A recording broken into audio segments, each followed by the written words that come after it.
Hello everyone, this is Utkarsh Shukla from Utkarsh education. Uttar Pradesh current affairs में आज हम पढ़ेंगे उत्तर प्रदेश सरकार द्वारा बनाई गई नई एमएसएमई नीति के बारे में।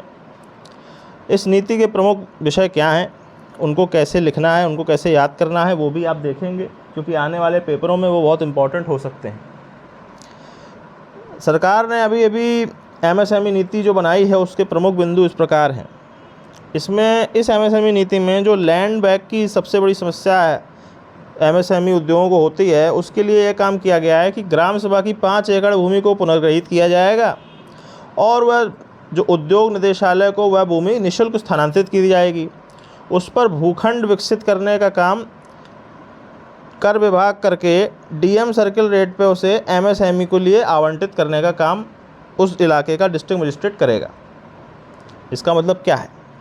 सर, अभी आपको एमएसएमई की कोई इकाई लगानी है तो उसके लिए आपको भूमि उस गांव में नहीं मिल रही है। अभी तक उसके लिए व्यवस्था ये है कि आप स्वयं भूमि अधिग्रहण करिए, उसको खरीदिए और उस पर अपना उद्योग लगाइए।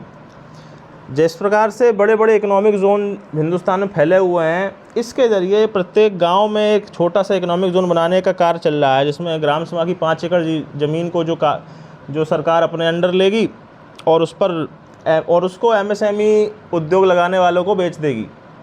इतना आप कॉमन सेंस रखिए। 5 एकड़ आपको याद रखना है, 5 एकड़ भूमि अधिग्रहित की जाएगी और उसको दिया जाएगा।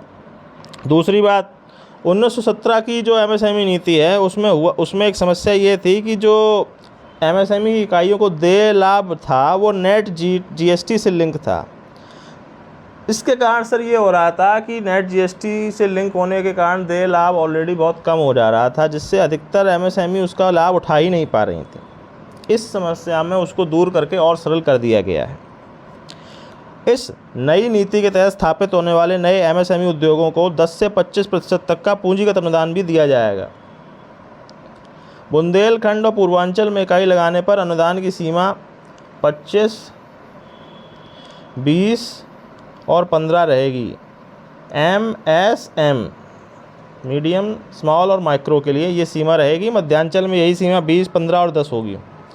अनुसूचित जाति, जनजाति और महिला उद्यमियों को 2% अधिक अनुदान मिलेगा। इस अनुदान की अधिकतम सीमा 4 करोड़ रुपए होगी। ठीक है। और साथ ही अनुसूचित जाति और जनजाति और महिला उद्यमियों को जो ऋण दिया जाएगा उसमें 7% का ब्याज अनुदान भी दिया जाएगा। प्रमुख रूप से नई एमएसएमई में इस प्रकार की बातों को आपको याद रखना है। चैनल को सब्सक्राइब करिए और इसी तरह से जुड़े रहिए अन्य करंट अफेयर्स की खबरों को जानने के लिए। धन्यवाद।